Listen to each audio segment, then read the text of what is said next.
Next, a Senate hearing from earlier today on U.S. military policy in Afghanistan and the NATO-led Operation Resolute Support.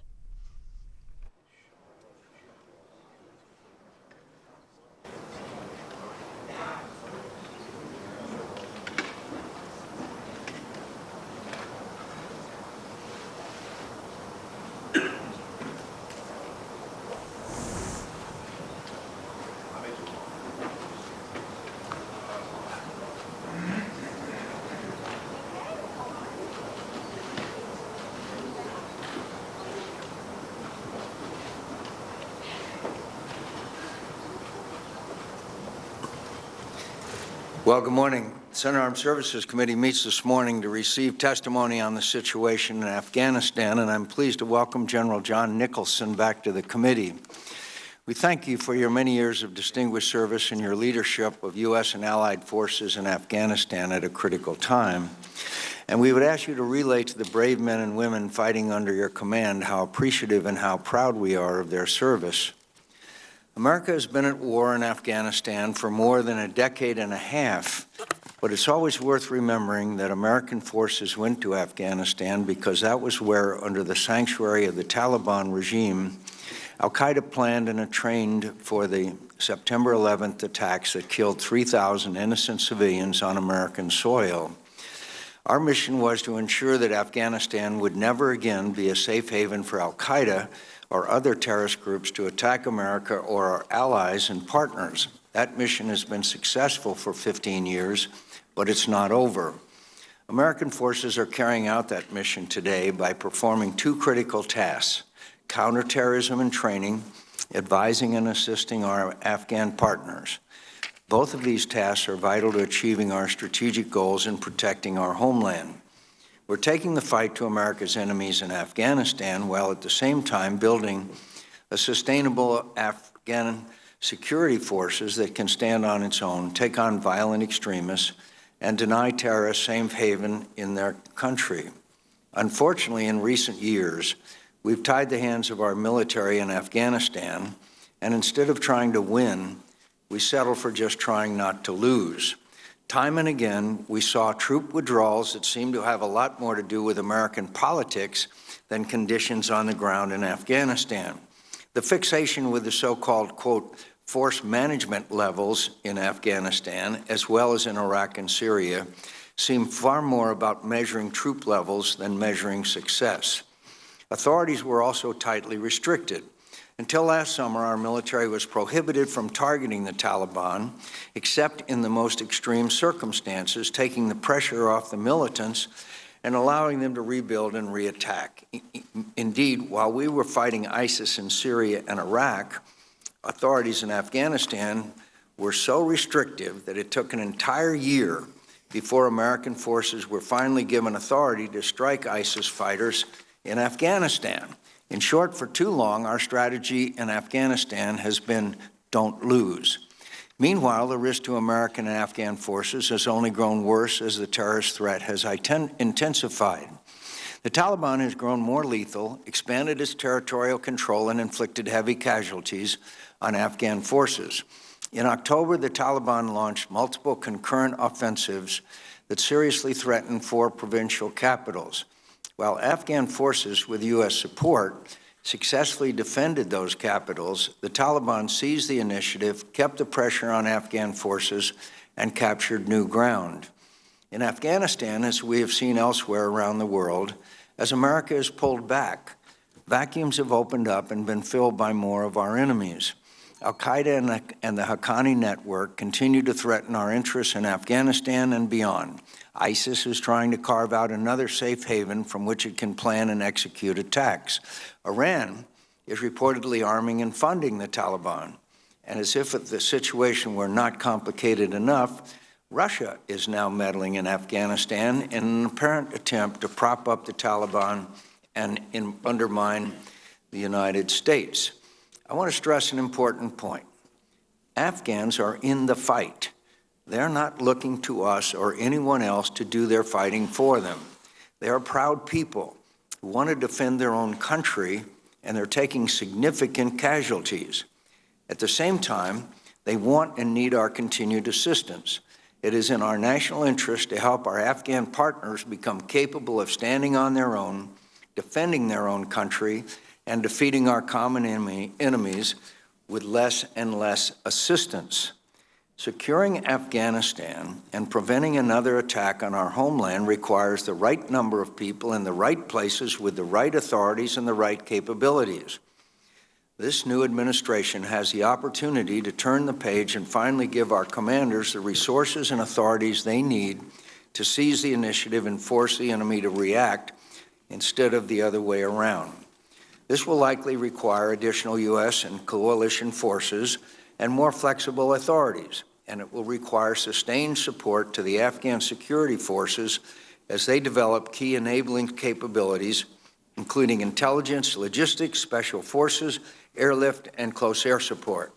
We in the Congress have a vital role to play in providing this support, especially for the Afghan Aviation Initiative. Succeeding in Afghanistan will also require a candid evaluation of America's relationship with Pakistan.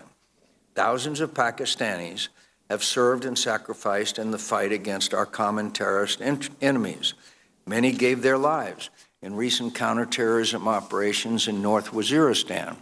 But the fact remains that numerous terrorist groups still operate within Pakistan, attack its neighbors, and kill U.S. forces.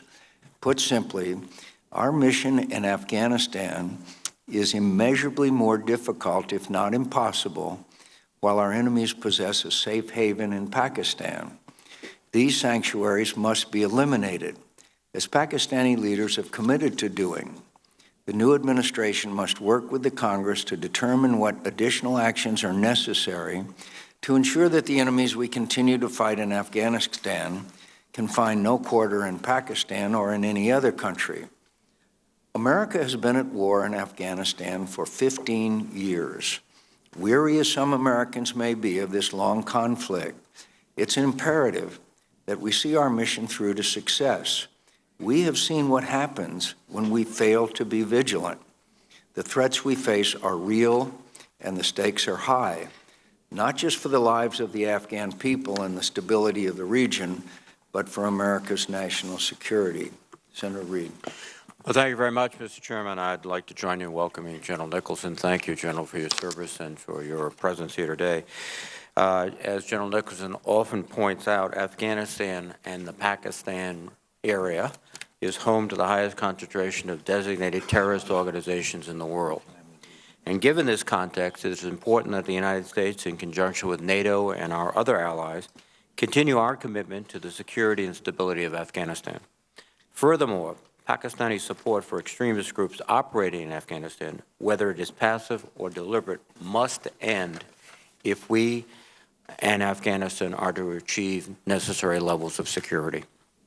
Decisions made last year by President Obama to maintain approximately 8,400 troops in Afghanistan into 2017 and to provide robust support to the Afghan National Defense and Security Forces laid the foundation for sustainable U.S. and international presence in Afghanistan. The decisions also sent an important message to Afghans, the Taliban, and others in the region, including Pakistan, regarding the commitment of the United States to continued progress in Afghanistan. Assuming the continued invitation of the Afghan government and the support of its people, I believe we should adopt a conditions-based approach to our presence in Afghanistan that provides flexibility in the number of military personnel deployed there in support of our longer-term strategy. January 2017 marked the second year in which the Afghan security forces were the chief guarantors of security in Afghanistan. These forces continue to demonstrate determination and operational cohesion, even as they have been confronted by an array of challenges, including intensified urban combat, increased casualties, and a nearly continuous conflict that has hindered their ability to reset and refit. This sustained operational tempo is also a challenge to the ongoing coalition training efforts and contributed to the difficulties of recruiting and retraining troops. In addition, sustained combat operations have taken a particular toll on the Afghan Special Operations Forces, the most capable of the Afghan security forces, who have been relied upon heavily to retake territory from the Taliban. An over-reliance on their special capabilities is resulting in an unsustainable operational tempo and a high level of casualties. General Nicholson, I look forward to your assessment of the performance of the Afghan forces over the past year and plans for sustaining the force and addressing remaining capability shortfalls. Afghanistan is and must remain a key pillar of our long-term global counterterrorism strategy. We continue to observe more aggressive Taliban operations capable of pressuring the Afghan security forces simultaneously on multiple fronts. This is compounded by elements of the so-called Islamic State in Iraq and the Levant in the Khorasan province, or ISILK, who remain in Afghanistan despite suffering some significant battlefield losses over the past year. Recently, the Pakistani military has increased operations on their side of the border. This resulted in an increased number of fighters moving into Afghanistan, which is ironic but the actual outcome of their operations. In addition, elements of al-Qaeda, the Taliban, and other associated groups continue to enjoy safe haven along the Afghanistan-Pakistan border. General, it would be important to hear your views on the status of our counter-terror fight and the resources you require to continue this mission. The National Unity Government, led by President Ghani and Chief Executive Officer Abdullah, has demonstrated the will to work through a complex set of issues with the goal of addressing much-needed political and governmental reforms. I hope they will continue to do so, particularly with respect to anti-corruption, economic development, and other governance initiatives which will be central to long-term success. General, I look forward to your assessment of the current political context in which our operations are occurring and the progress made by U.S. government efforts to help the Afghan civil forces build and reform Afghan institutions, which are critical to our long-term security. Once again, General, thank you for your service to the country, and I look forward to your testimony. Thank you. Welcome, General. I think you need to punch the... There you go. Thank you, sir. Chairman McCain, Ranking Member Reed, members of the committee, thank you for the honor of appearing before you today. I appreciate this opportunity to update you on our mission in Afghanistan. First, I want to thank the committee for your leadership and your dedication to the men and women of United States Forces Afghanistan and the NATO Resolute Support Mission. We deeply appreciate your visits to Afghanistan, and your steadfast support protects our homeland. Your commitment is also in building an enduring partner in the Afghan National Defense and Security Forces, or ANDSF. They know that we support them, and it gives them the confidence they need to do their job. I would like to start by honoring the men and women who have served in Afghanistan and who are currently deployed there. Our U.S. service members, our NATO allies, and by the way, the NATO allies who invoked Article 5 after 9/11 and have been by our side ever since in Afghanistan, and our NATO partners who have joined the mission in Afghanistan. I particularly want to highlight the role of the NATO framework nations, Italy, Germany, and Turkey, who provided leadership, manning, and funding, and our non-NATO partners, such as Georgia, who is the largest non-NATO troop contributing nation.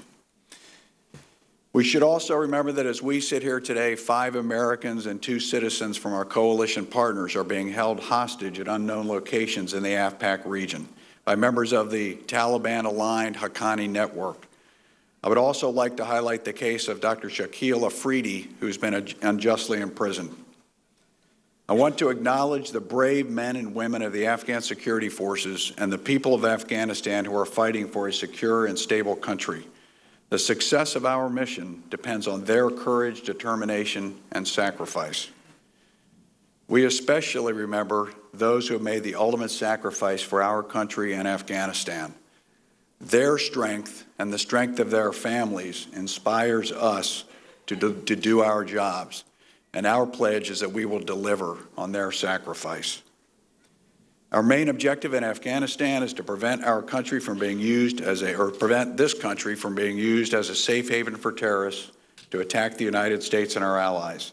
We perform 2 complementary missions: the U.S. counterterrorism mission, Operation Freedom Sentinel, and the NATO Train, Advise, and Assist mission, Operation Resolute Support. Of the 98 U.S. designated terrorist groups globally, 20 operate in the Afghanistan-Pakistan region, along with 3 violent extremist organizations. This is the highest concentration of terrorist groups anywhere in the world, which underscores the importance of our counterterrorism platform in the Central Asia, South Asia region, which protects our homeland. We remain very focused on the defeat of al-Qaeda and its associates, as well as the defeat of Islamic State Khorasan province, which is the ISIL affiliate in Afghanistan. Last year, the Afghan forces developed and implemented a detailed campaign plan to take the fight to the enemy. It was a hard fight, but the Afghan forces prevailed. They prevented the Taliban from accomplishing any of their strategic objectives, and the authorities and air power, which I was granted in June, were absolutely critical to the success of the fight last year. The Afghan Special Operations Forces also played a crucial role. As a result of our training, equipping, and partnering, the 17,000-strong Afghan Special Forces are the best in the region. They now operate independently on roughly 80% of their missions. The Afghan Air Force is also rapidly gaining capability. Their first ground attack aircraft entered the fight in April, and they're now integrating intelligence, surveillance, and reconnaissance assets into their new targeting process, so they're making great progress. Congressional approval of the funding for the Afghan Air Force is key to improving the offensive capability of the Afghan National Defense and Security Forces. There is an urgency to this request in that in order to get these aircraft and air crews into the fight as soon as possible. I do remain concerned about the influence of certain external actors, particularly Pakistan, Russia, and Iran, who continue to legitimize and support the Taliban and undermine the Afghan government's efforts to create a stable Afghanistan. Our complex relationship with Pakistan is best assessed through a holistic review. Many nations are committed to the success of Afghanistan. At the Warsaw Summit last July, NATO reaffirmed its commitment to sustain the ANDSF for 4 more years through 2020. At the Brussels conference in October, 75 countries and organizations confirmed their intention to provide $15.2 billion to Afghans' development needs, and this plays a very positive role going into the future. India has dedicated another $1 billion on top of the $2 billion that they have already given to Afghan development needs, and we appreciate their support.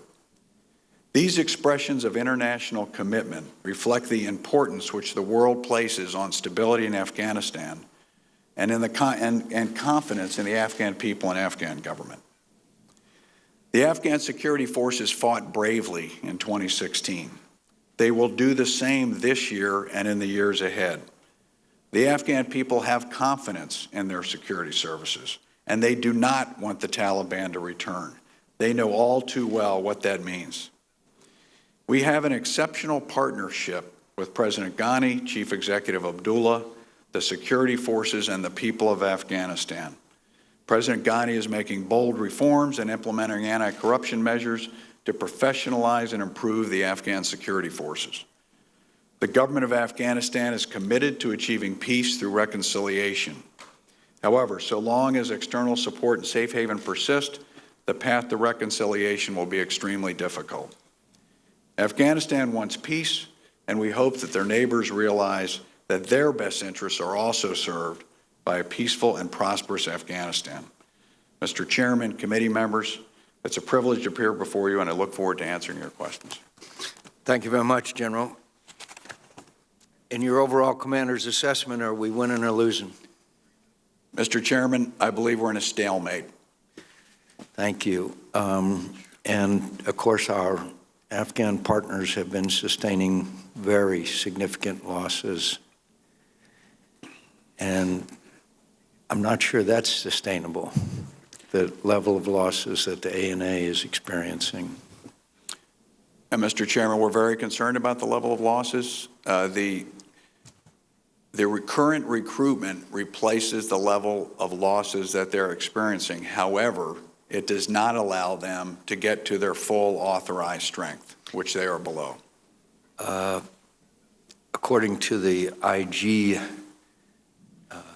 the Taliban controls 15% more territory than they did in 2015. Do you agree with that? Yes, Mr. Chairman, I do.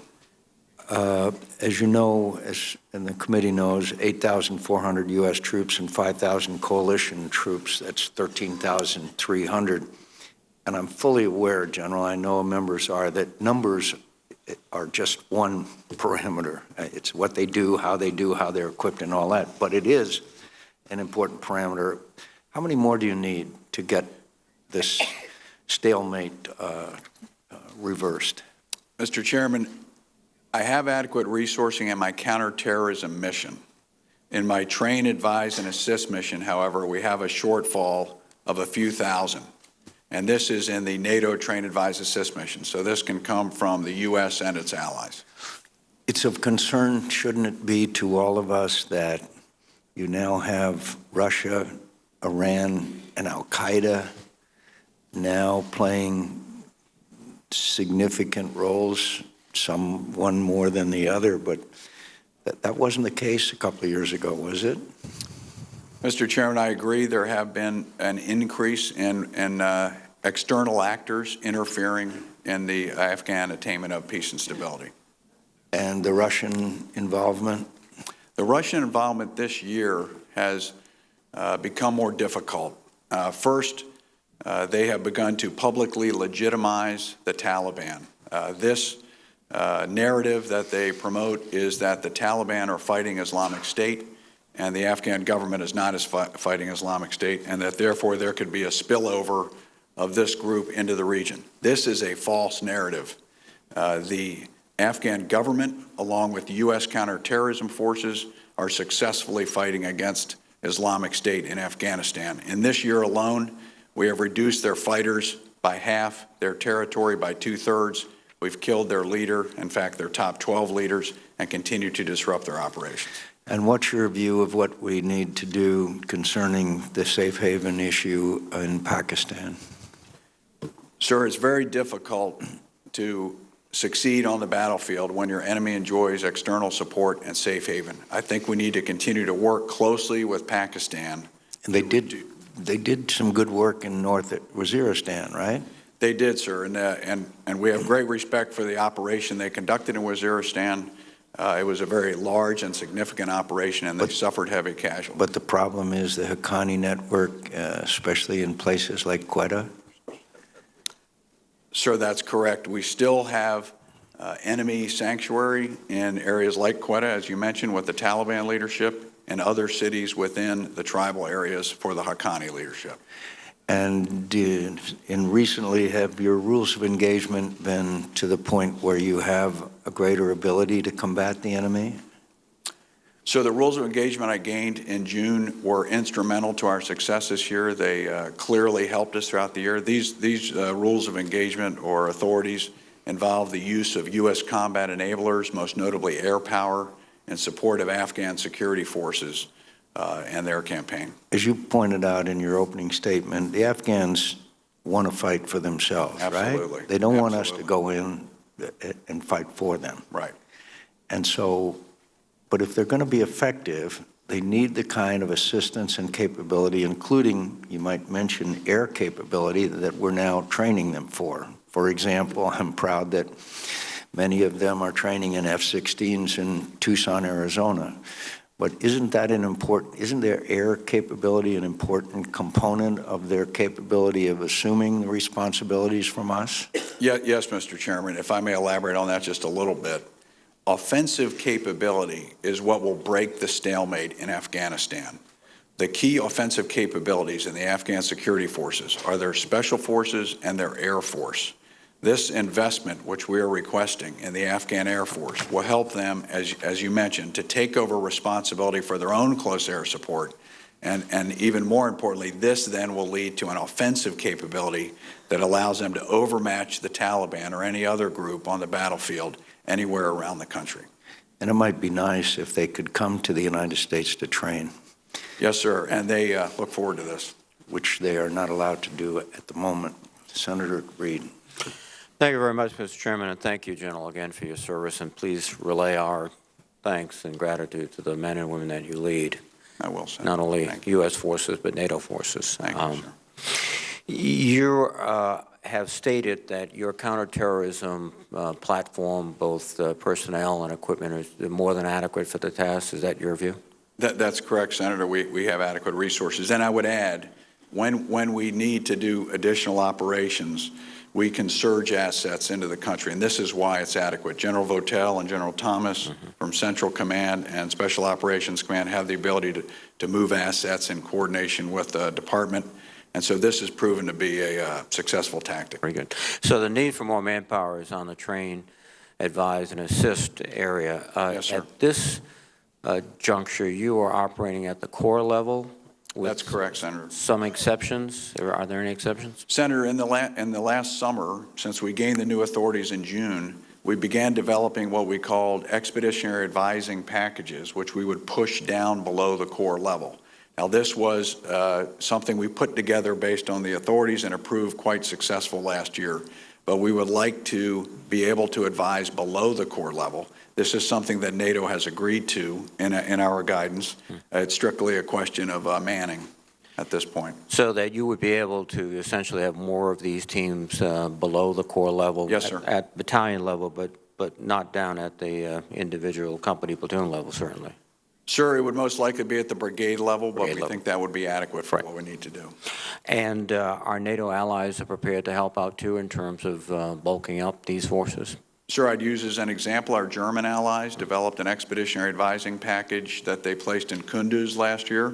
This was a great help. Our Italian allies in the West are looking at something similar. But we've been able to integrate U.S. expeditionary advising packages around the country as required in a seamless manner.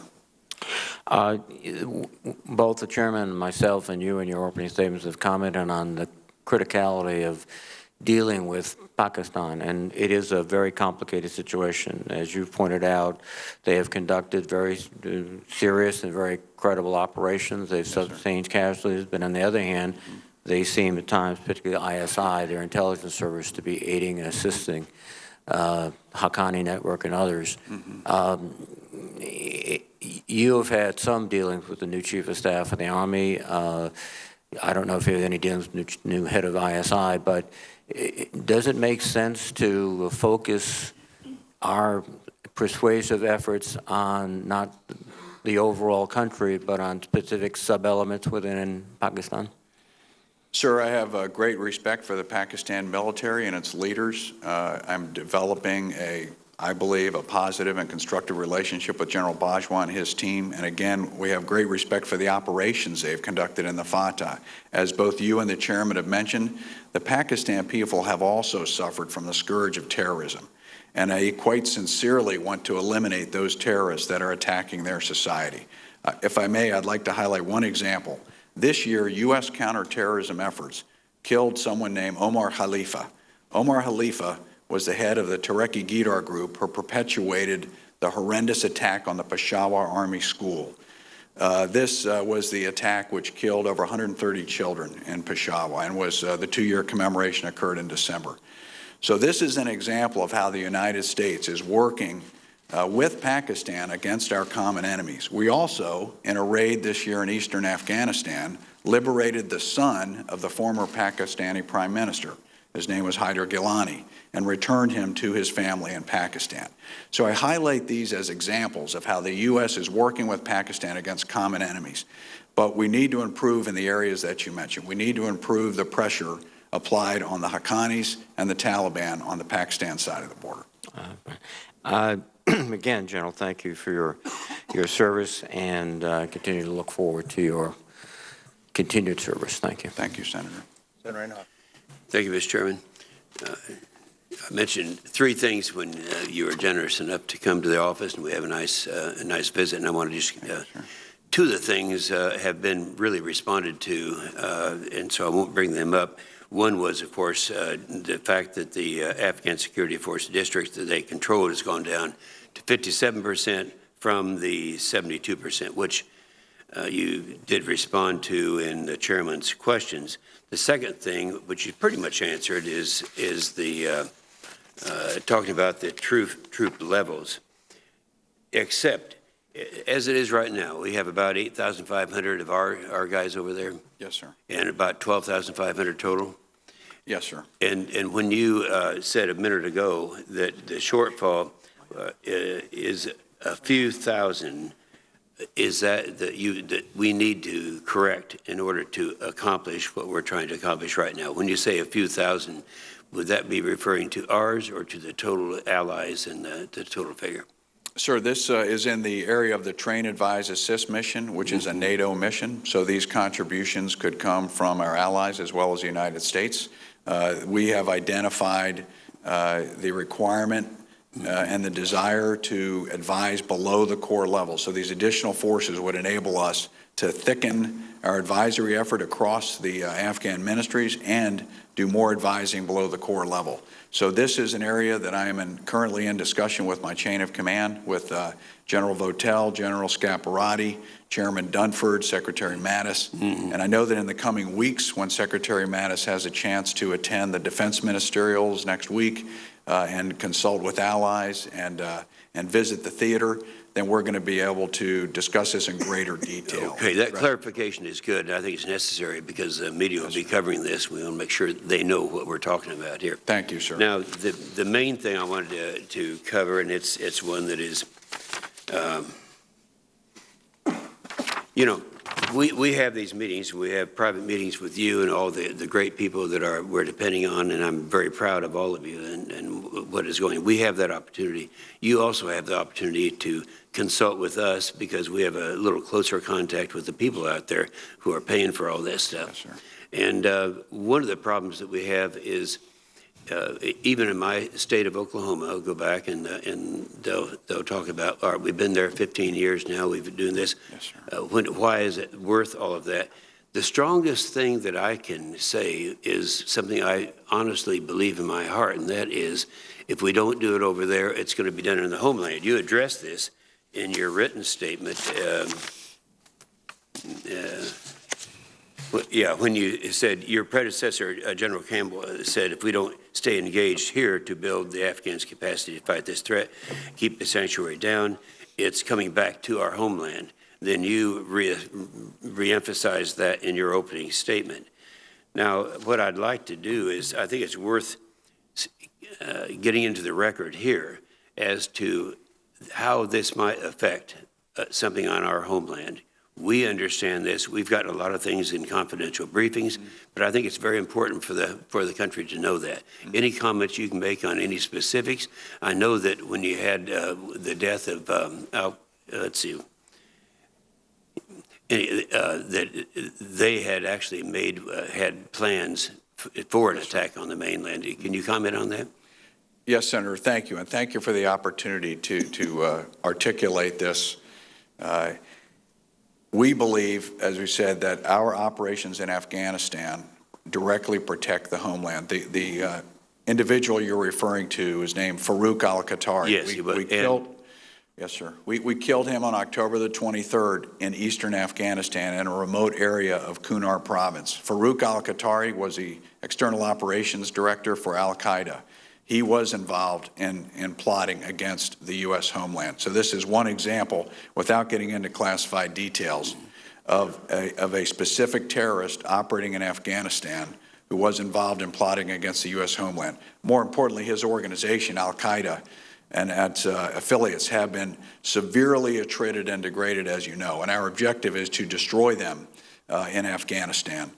We will continue to keep pressure, but in order to do that, we need to maintain the counterterrorism platform that we have in Afghanistan in an enduring manner. So this is how it directly relates to our national security at home. I would also add, Senator, if I may, that from a height of our engagement in Afghanistan over the past 15 years, we were over 100,000 troops. We are now down to about 10% of that. So as we look at this commitment over time, that surge that we did into Afghanistan will enable us to build the Afghan security forces, and as the chairman mentioned, now it is they who are doing most of the fighting.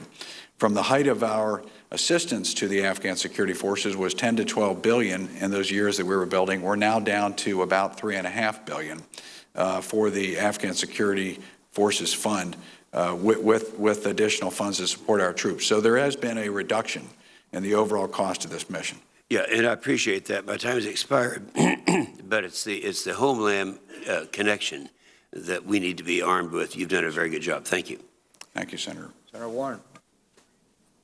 Thank you, Mr. Chairman, and thank you, General Nicholson. Thank you for taking command of our mission in Afghanistan, and thank you for meeting with me earlier this week. I appreciate the generosity of your time.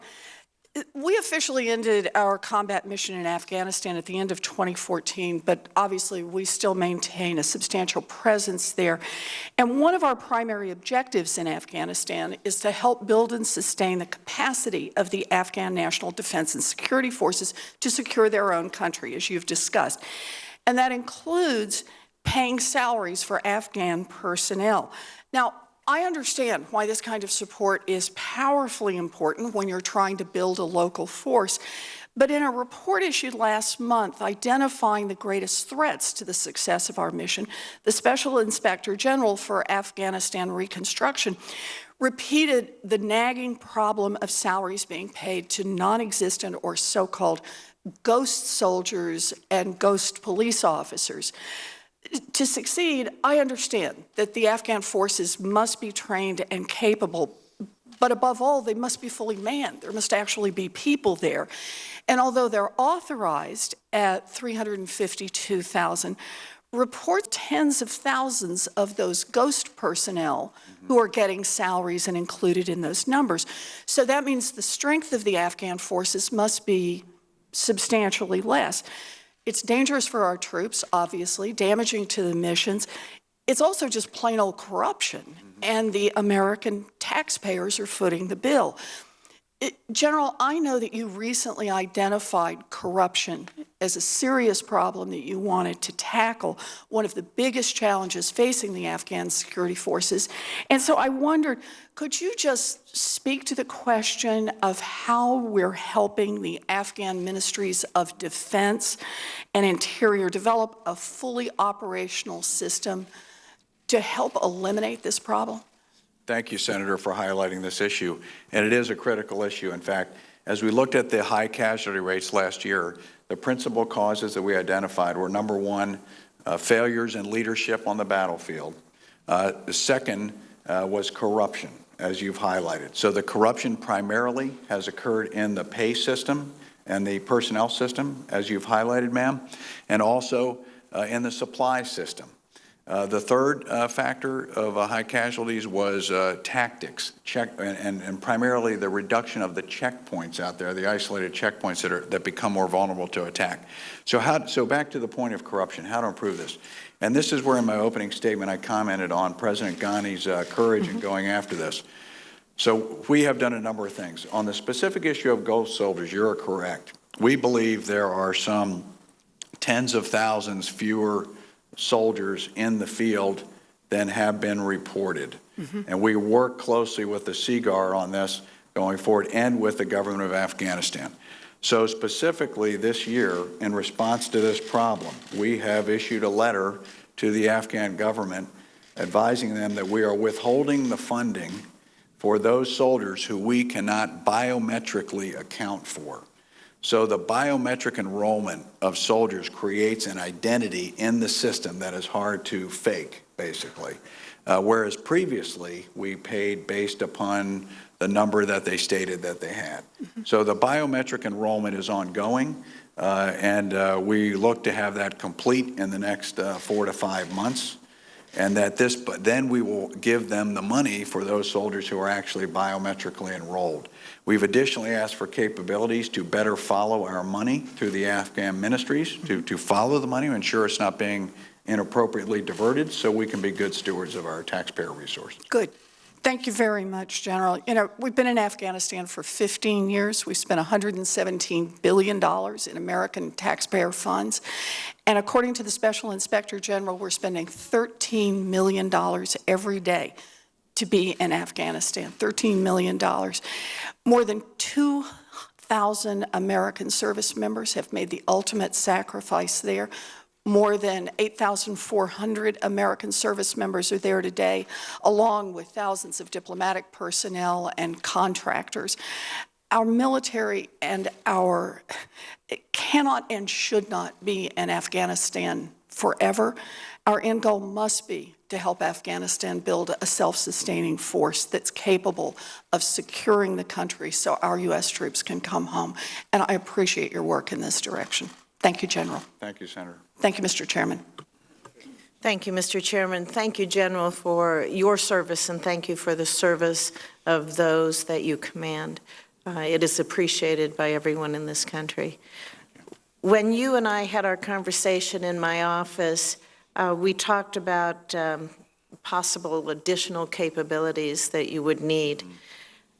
And we specifically kind of focused in on the contractors that are in Afghanistan now. Could you talk about the consequences of the so-called boots on the ground limitation that we're looking at, particularly with respect to the reliance that we have on contractors? Thank you, Senator, for raising that issue, and it has two implications. Of course, it has an implication for us on the ground in Afghanistan, but also for overall readiness of our armed services, which I know is of a great concern to this committee. So specifically, as the force manning levels have taken effect, what we have done in some cases is substitute contractors for soldiers in order to meet the force manning levels. I'll give you an example of that in the case of our aviation brigade. So we have the Combat Aviation Brigade of the 1st Infantry Division from Fort Riley, Kansas, is in Afghanistan. They deployed with their helicopters and their pilots and their staffs. But because of our troop limitations, we left their mechanics back in Fort Riley and substituted contract mechanics. And this was in order to optimize the amount of actual uniformed soldiers we were allowed. This contract for maintenance runs into the tens of millions of dollars. And then the soldiers who are trained to be mechanics are sitting back at Fort Riley not having the opportunity to do their job. So this has a direct impact on Army readiness, and it also costs us more money. So as we have begun these discussions with the administration and with Secretary Mattis, this is one of the issues that we have put on the table, is how to optimize readiness and our performance in the battlefield by managing by objective and not by force manning level. Currently, with contractors, we have roughly a 2-to-1 ratio of contractors to soldiers. And if we look at the deploying whole units instead of portions of units, then this would enable us to reduce our contractor load somewhat, and it would be better for Army and service readiness. I would imagine you're going to raise those concerns about and ask for more flexibility then from these limitations when you are able to have those discussions? Yes, Senator. You spoke about the increasing Russian involvement in Afghanistan and that growing relationship that they're having with the Taliban. Can you elaborate on that a little bit more for us, please? Yes, ma'am. So in addition to the public legitimizing of the Taliban, which is surprising given the Taliban have evolved over the years into a narco-insurgency and one that engages in extensive criminal activity, narcotics, kidnapping, illegal mining, and other forms of criminal activity to fund their operations. Russia has legitimized them with this false narrative of fighting ISIL-K. They also have initiated a series of meetings in Moscow to which the Afghans have not been invited for the first several meetings in which to discuss the future of Afghanistan. Afghanistan is trying to work with all of its neighbors and all the stakeholders. They've reached out to the Russians about this. And we believe that a peace and reconciliation process in Afghanistan should be Afghan-led. And this has been the position of the United States government, and these are we believe this will be the most lasting, enduring, effective peace arrangement. So ultimately, where we're trying to go and help the Afghans go is to get to a point where they reconcile with the belligerents, end this long war that they've experienced, and be able to move forward with a peaceful and prosperous country. Okay. Thank you, General. Thank you, Mr. Senator. Chairman. Thank you, Mr. Chairman. General, wonderful to have you here, and appreciate the time that we had yesterday in my office as well, talking about a number of these issues. During this hearing, a number of folks have referenced the Inspector General's report about what's been happening in Afghanistan, and I want to just highlight some of those findings that I find particularly striking and then ask a question. But as others have mentioned, since 2001, 2,247 U.S. military personnel have died, 20,000 have been wounded. Adjusted for inflation, the U.S. has spent more on Afghanistan's reconstruction than it did on the Marshall Plan to rebuild Western Europe after World War II. Reconstructing Afghanistan has now become the largest expenditure to rebuild a single country in our nation's history. The Afghan security forces are not capable of providing security for the whole country. The Afghan government cannot sustain many of the investments that the U.S. taxpayers have made in the country. And despite a U.S. investment of $8.5 billion in counter-narcotics, Afghan opium production is now at an all-time high. Despite $70 billion in U.S. investment in Afghan security forces, only 63% of the country is under government control. Corruption continues to erode legitimacy, limiting effectiveness, bolstering support for the opposing insurgency. And after 15 years, Afghanistan still cannot support itself financially or functionally, and long-term financial assistance will be required if the country is to survive. Not a good record after 15 years of involvement in Afghanistan, and after what I've heard today and what we talked about yesterday, it's becoming even more complicated with the Russian involvement, Chinese involvement in natural resources, and the list goes on. If you could just say and what I've heard is a lot of what I've heard over the last 15 years of what the United States will be doing in Afghanistan. What are we going to do that's different, that has not been done in 15 years, given this, I think, pretty damaging report about what's happened over the last 15 years?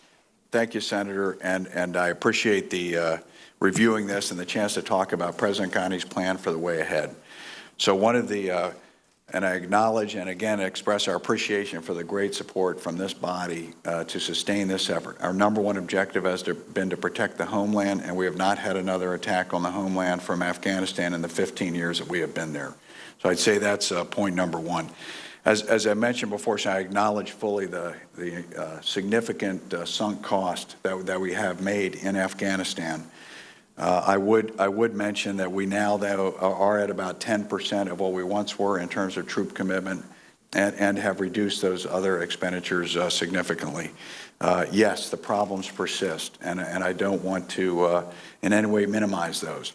What we have with President Ghani is a partner who is willing to boldly go after these problems, and this is significant. And I offered the example of the ghost soldiers. This was something that he was willing to do that previously we had not been able to do. I also want to share the plans we are working with the Afghan government, which President Ghani calls the ANDSF roadmap, 4-year roadmap.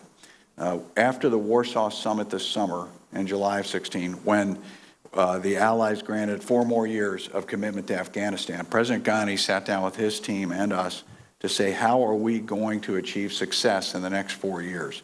We're working on that plan now. This plan involves expanding the amount of control that the government has over the population. I should point out that this investment that we have made has resulted in an Afghan population who universally, well, almost universally, 87% reject the Taliban. They do not want to return to the Taliban. 3/4 of the population have great confidence in their security forces. So this is a population and a government who want to work with us and need our support. Geostrategically, it's a critically important region of the world. This is a tough neighborhood. Iran, Pakistan, China, Central Asia. Once removed, you have other conflict zones. We have a partner in Afghanistan, a moderate Islamic republic that wants to partner with us against terrorism. We have a population who reject terrorism, and we have an ability to have a counterterrorism platform in a critically important part of the world. So success going forward, we believe, means helping the Afghans to achieve this greater population control. That then will enable us to have the enduring counterterrorism platform to help to continue to protect our homeland and those of our allies. We also see if we can get to a place of reconciliation, that we then bring a degree of stability to this critical region that will benefit the entire neighborhood, to include India, China, everyone. So in my initial conversations with my new chain of command, we have touched upon all of these areas. So your concerns and the concerns of this committee are at the top of the list as we discuss this going forward on how we can achieve success in Afghanistan going forward to protect our national interests along the lines I just outlined. Thank you, General. Appreciate it. Thank you, Senator. Thank you. And General, I might add that there are some of us who predicted exactly the scenario that has taken place as the previous president withdrew our forces to levels that put the remaining troops' lives in danger, and we're doomed to failure because of everything ranging from incredible rules of engagement that required the National Security Council approval to repel an attack, to the unilateral and unnecessary and unwarranted reduction of forces, which led us to the position we're in today, which was predicted by many of us who know something about warfare. Senator Cotton. General, welcome back. Thank you, Senator. You obviously have heard some skepticism from this committee today, as you have in the past, about the ongoing mission in Afghanistan.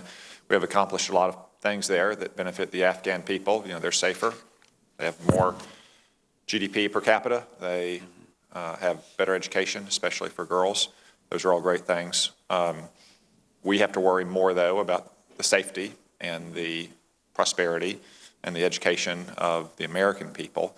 So could you just tell us in plain language, you know, what are the American people, what are working folks out in Arkansas getting from more than 15 years of our presence in Afghanistan? Yes, Senator, thank you for that question and for your support and your service in Afghanistan. Our number one goal is to protect the homeland from any attack emanating from the region. And of course, we have achieved that in the last 15 years. However, we need to stay on top of it because of this confluence of 20 terrorist groups in the region. I believe this is an enduring commitment to keep pressure on these groups and help the Afghans move towards a successful end state. What would that look like? Success might be the maintenance of this enduring counterterrorism effort to keep pressure on these groups. It means that we would destroy Islamic State and al-Qaeda inside Afghanistan, which is something which we're actively pursuing every day. It means that we would help the Afghan security forces and government to extend their control to a larger and larger percentage of the population. It means that we would help Afghanistan to become ideally a place where reconciliation is achieved with the belligerents, and then they can become a more stable and prosperous entity in a critical part of the world. I recognize the distance of Afghanistan and the length of this has been challenging for the American people to support. However, I personally believe that this effort that we're undertaking there is protecting the homeland and preventing these terrorists from bringing their fight to our doorstep.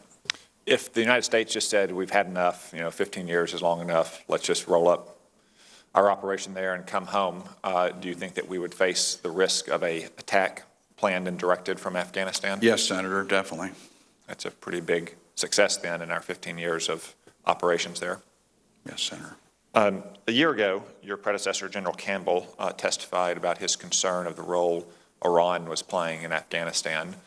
Could you give us your view of what Iran has been up to in the last year since he testified? Iran is directly supporting the Taliban in western Afghanistan. There's a complex relationship between Afghanistan and Iran, and it not only involves security matters like this. Iran is also recruiting Afghan Shia to fight against Islamic State in Syria and Iraq. On the other hand, there are also areas of cooperation between Iran and Afghanistan. Number one would be economic cooperation. The governments of India, Iran, and Afghanistan signed an agreement over the Charbahar port in southern Afghanistan. Actually, this initiative would be very beneficial to Afghanistan in terms of economic development. There's also ongoing conversations about water treaties between Afghanistan and Iran. Iran needs Afghanistan's water. So it's a complex relationship. It has areas of potential synergy and benefit for both parties, but it also has important security equities. And so the Afghan government is raising these issues with the government of Iran and asking them not to support the Taliban and undermine the Afghan government. Is Iran's support for the Taliban primarily or exclusively located in Herat and Farah, or are they supporting the Taliban throughout the country? Without getting into a lot of classified material in an open hearing like this, Senator, I'd say it's primarily in the West, but their financial inroads go around the country in the north and in Kabul in particular. So Iran, which is a Shiite-led government, is supporting a Sunni-led movement, the Taliban in Afghanistan, but recruiting Shiite from Afghanistan to travel to Syria and fight. Seems like a complex act from Tehran, united by a single consideration, which is undermining U.S. interests. Yes, Senator, I'd agree with that. I think a number of, when we look at Russia and Iranian actions in Afghanistan, I believe that in part they are to undermine the United States and NATO and prevent our this strong partnership that we have with the Afghans in the region. But it is complex, as you point out. They are recruiting Shia. The Afghans are concerned about these Shia fighters returning to Afghanistan at some point, and will they become a destabilizing factor or not? And this is of great concern to the Afghan government. Thank you, General. Be safe downrange. Say hi to the troops. Thank you, Senator. Thank you, Mr. Chairman. I want to continue this discussion about ISIL specifically. The Afghan Interior Ministry in early January said that the Islamic State Khorasan was now active in at least 11 of the county's 34 districts. And we've seen reports that Russia, China, and Pakistan recently met in Moscow to discuss the growing influence of ISIL in Afghanistan and the deteriorating security situation there. What's your understanding of the size and lethality of ISIL's presence in Afghanistan, and what, if any, was the U.S. government's role in the Russia meeting? And what counter-ISIL coordination have you seen between the Afghan government and its regional counterparts to date? Thank you, Senator. There's no U.S. role in the Russia dialogue, as far as I understand, with respect to ISIL. This was a conference where they invited China, Pakistan, and now other regional countries. And I believe for the next meeting, they have extended an invitation to Afghanistan. So back to ISIL. So we saw Islamic State Khorasan province was formed of existing fighters from existing groups in Afghanistan and Pakistan. Primarily, their membership has come from the Tehrik-i-Taliban Pakistan, the TTP, which is a Pakistan-based opponent of the Pakistan regime, from the Oryx-I agency. These fighters en masse joined ISIL-K and formed the initial group of fighters who then moved into Afghanistan, into Nangarhar province, and their spread was out to about 11 districts initially. They have had recruitment activities around the country, but they attempted to establish their form of the caliphate starting in Nangarhar province with Jalalabad as the capital. So this was their aspiration, but they failed to achieve it. When authorities were granted for the U.S. to begin striking Islamic State, since that time, we have worked closely with the Afghans, doing several deliberate operations against Islamic State in Afghanistan. During the time of my command, we've done 3 of these operations. And we have shrunk their geographic space from this larger 11 district number down to a smaller 3 to 4 districts in southern Nangarhar. But they are still there. And they have shown an ability to conduct suicide attacks inside Kabul and elsewhere around the country. So they have attacked Shia targets primarily. They attacked at a peaceful demonstration. They've attacked at Shia mosques. They've attacked on Shia religious holidays. So we see a definite ISIL-K Shia connection there. I would comment that this group is universally rejected by the Afghan people. These are primarily non-Afghans in this group. In addition to the TTP, we have members of the Islamic Movement of Uzbekistan. Are there some Afghans in there? Yes, but very few. And generally, I'd say they've been attracted by the money. ISIL pays their fighters more, and by the ideology and the effective information operation. Which countries are they from? They're from Pakistan and Uzbekistan. So the Islamic movement in Uzbekistan and from Pakistan. And can you amplify a little more about the Pakistani-Afghan bilateral relationship and the Afghan government's ability to take control from the irreconcilable Taliban in parts of the country where they're dominant? And what's your assessment of Pakistan's commitment to deny sanctuary to Afghan Taliban? Ma'am, this is a complex relationship between Afghanistan and Pakistan. As President Ghani has said, he wants peace in the region. Pakistan and Afghanistan in the past have worked together on a process for peace that most recently called the quadrilateral process last spring, and this progressed to a certain point, but then the Taliban rejected the peace process.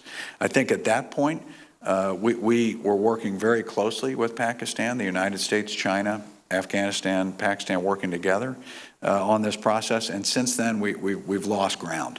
And so I will say that the Pakistan leadership has articulated that they support our objective of a stable and peaceful Afghanistan. All of their leaders have said they are committed to this, but thus far we have not seen this translate into any change in terms of behavior, if you will, in terms of Taliban or Haqqani freedom of action to operate from sanctuaries in Pakistan. And with my last few seconds, there was a report that the first female Afghan fighter pilot sought asylum in the U.S. last December. And so the question is, and her quotes were, things are not changing for the better in Afghanistan, things are getting worse. What is the status of women in Afghanistan today, and have the successes we've made been unwound? I think we have made many successes with women in Afghanistan, ma'am. And let me expand the aperture beyond the services, although I'll come back to that. When the Taliban were there, only 1 million children were in school. That's expanded now to about 9 million children, 40% are women. You have women parliamentarians, women ministers, women governors, women members of the provincial councils. We have 3,000 women in the Ministry of Interior. We are making progress across the board on the role of women in society and throughout their military. This is a high priority for President Ghani and his wife. Mrs. Ghani, Her Excellency, and I chair a meeting on a quarterly basis called Women in Security, and all of the ministers come to this. My wife has attended this meeting. We work together on these issues frequently, and we appreciate the support from this committee and the Congress on funding women's initiatives. They've been very important going forward. Thank you. Thank you, Mr. Chair. General Nicholson, thank you so much. It's great to see you back on American soil, and want to thank you for your continued service. But I also want to take the time to thank your family who is with you today as well for their support of you and for sharing you and your talents in a leadership capacity in a very difficult theater of operations. Thank you and your family very much. I'd like to pick up where we left off in Afghanistan when I visited a couple months ago. And you, better than most, understand, coming out of 2nd Ranger Battalion, you understand that General Creighton Abrams had directed the establishment of the 1st Ranger Battalion many years ago, and that is established in the Army, and he said that this unit was to be, and I'm going to quote him, an elite, light, and the most proficient infantry in the world, a battalion that can do things with its hands and weapons better than anyone. Wherever the battalion goes, it must be apparent that it is the best, end quote. And today the Army does continue with the Abrams Charter, and we send our Rangers into regular units all around the globe, and we know that this is for the betterment of those units and to boost their performance. We had a discussion about the Afghan regular forces and how they weren't performing maybe as they should be, but the Afghan Special Forces were performing quite well, but they were being overutilized. Do you think it's time that the Afghan Army introduce an Abrams Charter into its own forces and start sharing some of those talents with the regular units so that they can boost their performance as well? Thank you very much, Senator, and I also wanted to thank you for your service in our Army and in Afghanistan, and thank you for the visit. And it was great that your unit that you commanded was in Afghanistan at the time you visited, and they deeply appreciated your visit. Thank you. I also appreciate very much your sentiments for my family. Thank you. I'll pass that on to everyone. And With respect to the Ranger Regiment, I think the reason I was smiling is you're hitting on an exact theme that we're working with the Afghans. First, I want to acknowledge the great contributions that the 75th Ranger Regiment are making to our campaign in Afghanistan and have done for years. In fact, my personal security officer, Master Sergeant Joe Lockton, is a member of the 75th Ranger Regiment. And as an example, he has 15 deployments to Afghanistan, 15 deployments to Afghanistan. And the Rangers are key in our counterterrorism mission in Afghanistan going forward. You're exactly right about the Abrams Charter. And in fact, in working with President Ghani, we have worked closely on how to leverage the excellence that we have seen in the Afghan security forces, Afghan special forces, and leverage that for the good of the rest of the Army.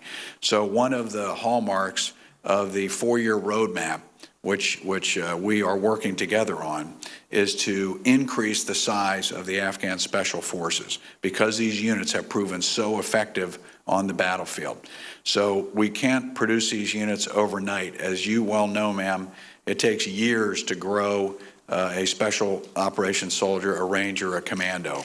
So we are embarked upon a plan where they are recruiting more commandos now, and we are expanding those units one company at a time so that in the 4 years we've gained by the Warsaw Summit, we will almost double the number of special forces units. When we couple that with the Air Force capability, this gives an offensive punch to the Afghan security forces that the enemy will not be able to stand up to.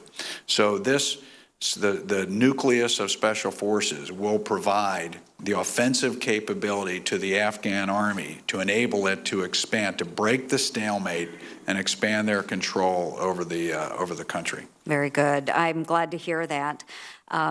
In the spring, 300 Marines are set to deploy to the Helmand province. Yes, ma'am. And that is quite a historic and a symbolic place for our Marines. And as you know, some estimates project 80% of Helmand province is now controlled by the Taliban, a province that supplies the Taliban with approximately 60% of their funding. And it's my understanding that the Marines are replacing an equally sized Army unit that is currently deployed in the region. The chairman stated something about, we're not really trying to win, we're just trying not to lose. Do you see this as moving the ball forward in the ability to help the Afghans, or are we going to continue to see losses in Helmand? Ma'am, first off, to echo the conversation I had earlier with the chairman, we want to succeed in Afghanistan. We believe that success in Afghanistan is critical to the United States, to our NATO alliance, and of course to the Afghan people. Helmand, as you pointed out, is important to the Taliban because as a narco-insurgency, this is where they get their money. And the principal poppy-producing provinces in Afghanistan are Helmand, Kandahar, and to the west, increasingly, Farah province. And we've seen a move by the Taliban to try to gain ground in Farah because of this. So the advisory effort at the end of 2014, as we drew down our presence, we shrunk our advisory effort in Helmand and other places around the country quite significantly. So in the last year, it became apparent that we needed to, instead of advising on an ad hoc basis, we needed to go in there with a permanent structure, really purpose-built to advise. And so when we reached this conclusion, I reached out to the Commandant, General Neller, to request his assistance with this because the Marine Corps has deep experience in Helmand. They have a lot of skin in the game. They did a great job down there. We wanted to see if the Marine Corps could come back and help us with this critical area that has been so important in their impressive legacy. So we're very grateful that the Marines have stepped up to assist in Helmand, and we look forward to getting the team over there. They'll be arriving this spring, and when they come in, they'll have a more structured advisory effort than we've had up to this point. We have suffered casualties in Helmand in our advising capacity this year, sadly. And this was in our special forces units who are accompanying Afghan commandos on missions in Helmand. But overall, we're going to work hard to keep those potential for casualties to an absolute minimum. Sadly, there's been some recent fighting in Sangin, and we had another American Special Forces soldier severely wounded in Sangin this morning just before I walked into the hearing. So this just highlights the criticality of this region and the need to keep focused on the Afghan success down there. The final piece I'd add is that the 215th Corps, which is the Corps in Sangin, after the tough fight in 2015, we did a significant regeneration effort on the 215th Corps. And again, we are embarked upon a significant regeneration effort now because that is where the Afghans are suffering very high casualties. We put in a new commander. His name is General Ahmadzai. He's been doing a great job with the unit down there, but they do need our help with regeneration and building. We have a great governor down there, Governor Hayat, who's doing a very good job. But we have experienced problems with police corruption to a significant extent, which are undermining our efforts. So this is an area in relation to some of the earlier questions I answered on corruption and ghost soldiers in particular that we're very focused on is Helmand. So it's a comprehensive effort to try and get Helmand back on track, and the Marines are going to play a key role in it. Thank you, General. Thank you, Mr. Chair. Let me just be sure. Right now, you stated at the beginning that we're at a stalemate. Do you believe we are developing a strategy to break that stalemate? Yes, Senator. Senator King. Thank you, Mr. Chairman. I want to move to a sort of higher strategic level. The original justification, and the one that you have emphasized today, is the sanctuary argument, that we have to go after and stabilize Afghanistan so that it cannot be again used as a sanctuary for terrorist attacks on the homeland. My concern about that strategy is that if it's not Afghanistan, it could be somewhere else. That's a strategy that could justify significant investment and occupation, if you will, and I don't use that in a military term, but presence in, Libya, Iraq, Syria, Mali, Eastern Pakistan. Where does it stop? In other words, our original mission was Al-Qaeda. We were very successful. Al-Qaeda was broke other places. Now we're in the business of keeping Afghanistan afloat from an enemy, from the Taliban and all these other groups. Help me out with where you draw the lines on this sanctuary strategy, which could be anywhere in the world. Yes, Senator, and thank you for that question. And this is I think there are some aspects that are unique to Afghanistan that don't apply elsewhere in the world. Number one would be the number of terrorist groups. So again, the U.S. has designated 98 groups globally, 20 are in Afghanistan and Pakistan. So this is the highest concentration anywhere in the world. So this policy of creating an enduring counterterrorism platform applies to this region in a way that it would not into some of the other areas that you mentioned that don't have this high concentration of terrorists.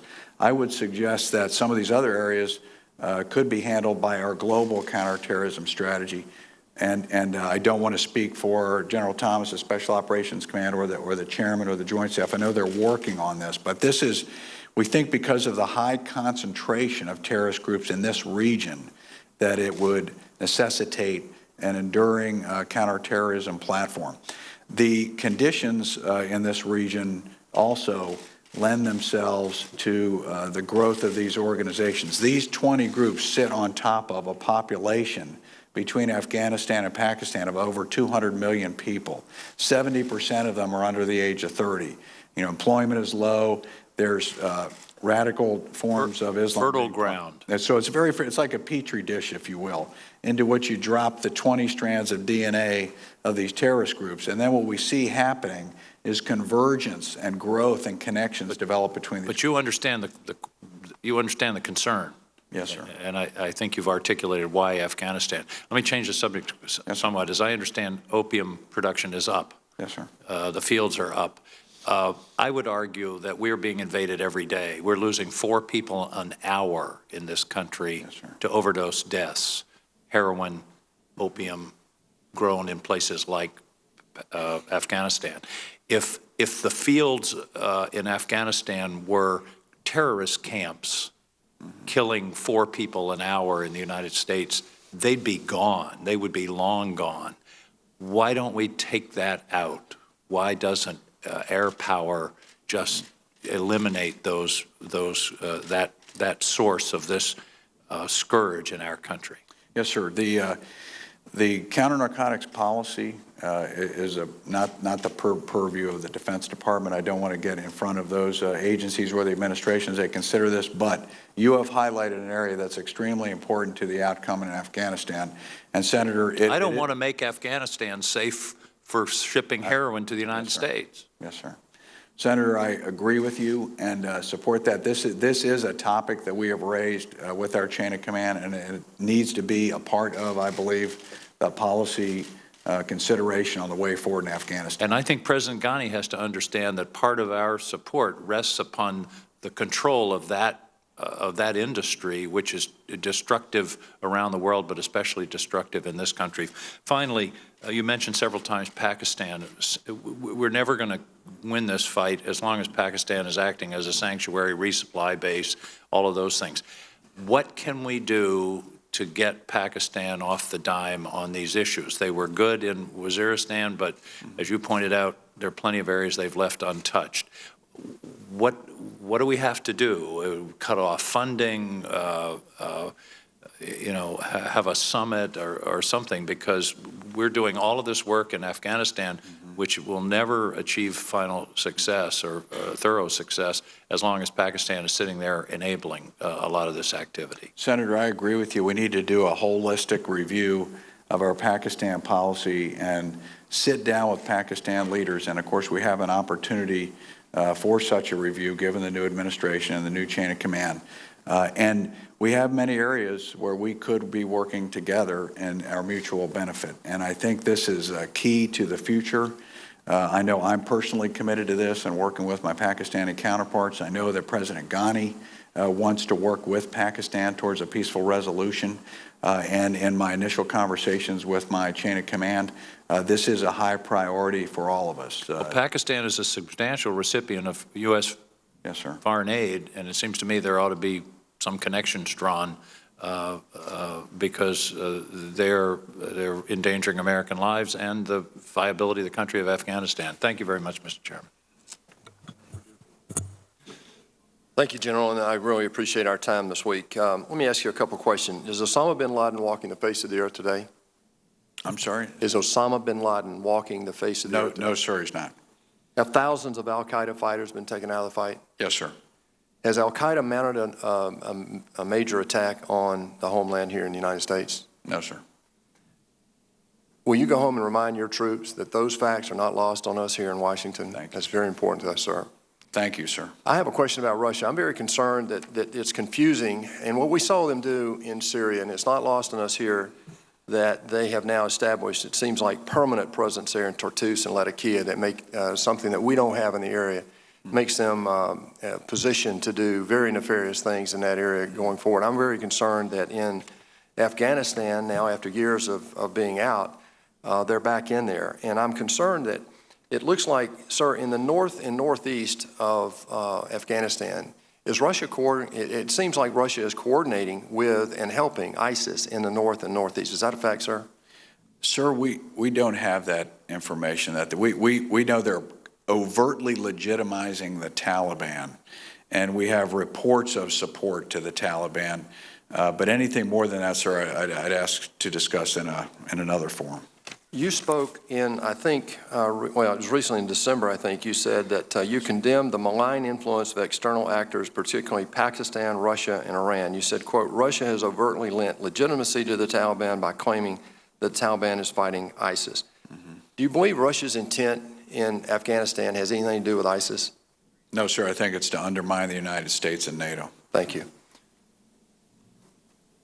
General Campbell spoke before he left over there, I believe in 2016, that, and I quote, one of the greatest tactical challenges for the Afghan security forces has been overcoming the Afghan Air Force's extremely limited organic close air support capability. I know a lot of the pilots over there, Afghan pilots, are being trained on the A-29. How is the A-29 being successul in close air support in Afghanistan? Yes, sir. The A-29s were first introduced in April. We've grown our pool of pilots to around 20. We have 8 aircraft there, and these 8 aircraft have done in excess of 800 mission. I mean, it's been a significant effort. And the system that does this, though, is more than pilots and aircraft. It also involves the Afghan tactical air controllers on the ground and the Afghan maintainers back at the base. So we have seen progress in all these areas. In fact, it's been very impressive for such a young capability. Speaking of that, you talked about training and advising below the corps level earlier. And two areas that you've said that you're doing that is aviation and special forces. You've already talked to the special forces. In Helmand Province, I think you learned when you were down there helping to rebuild the 215th Corps. Is that one of the things that you came back with and learned, your forces came back and learned from that you have to be at the below the corps level in aviation training and assisting? Absolutely, sir. So the authorities I was granted in June to use combat enablers in support of Afghans necessitate that I be able to push advisors below the corps level if we are to accurately provide and effectively provide, and in a way that avoids civilian casualties, the use of these assets below the corps level. Sir, in closing, I'm about out of time, but what are the 3 to 5 things you would advise this new president to consider that you need to be successful against the counterterrorism fight that you have, defeating al-Qaeda, and finding some solution with the Taliban in Afghanistan? Sir, thank you. Well, first, the viability of an enduring counterterrorism platform in Afghanistan is critically important to our national security and preventing an attack on the homeland. There are some objectives that we would seek going forward: the destruction of al-Qaeda in Afghanistan, the destruction of Islamic State in Afghanistan, helping the Afghans to extend their control over the population to at least 80% of the population going forward, working closely with the Pakistanis to eliminate or reduce sanctuary for the Taliban, Haqqani, and other groups inside Pakistan, and then working with the Afghans and the international community for an Afghan-led peace and reconciliation process. I think if we can get these elements into our plan going forward, and indeed we're working on that, then we can bring this fight to a successful conclusion going forward that enables us to continue our CT efforts, but in an environment of a prosperous, stable Afghanistan. Sir, thank you for professionalism and for your leadership over there. I look to see you there soon. Thank you, Mr. Chairman. Thank you, Mr. Chairman. Thank you, General, and thank you, your family, and most importantly, please tell all the men and women that you lead how much we respect the choices they have made to protect our country. I'm going to be a broken record again and get to contracting. I've had a chance to review the SIGAR report that just came out, and even though we have made progress, and I will acknowledge we have made some progress, there are still some problems that I think we've got to talk about.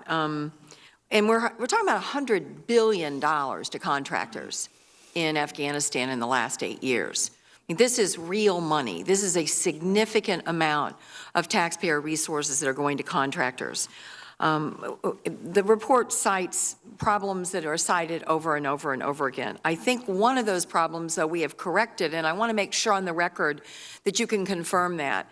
I put in the NDAA last year a provision that you cannot spend money building anything in areas of the country where we cannot get oversight personnel there to check, to see the progress, and to make sure the money is not walking away. In fact, are you confident now that there is no project that is ongoing with contractor money right now in Afghanistan paid for by U.S. dollars where our oversight personnel, our civilian oversight personnel, cannot get to it to look at it?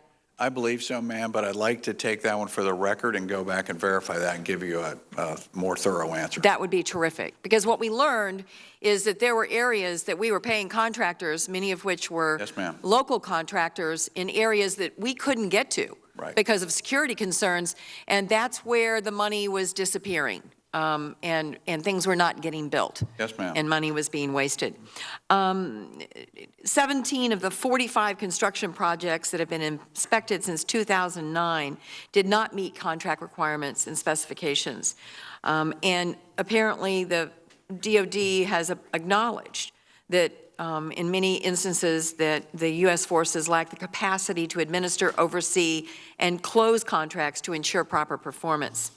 I know you're being asked to do a lot, and I know it's hard, but Do you think you have adequate forces to do the oversight necessary on this contract work that is so incredibly expensive?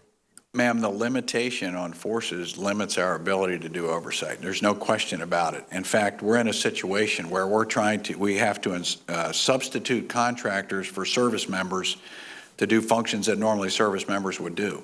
So I offered a couple of examples earlier.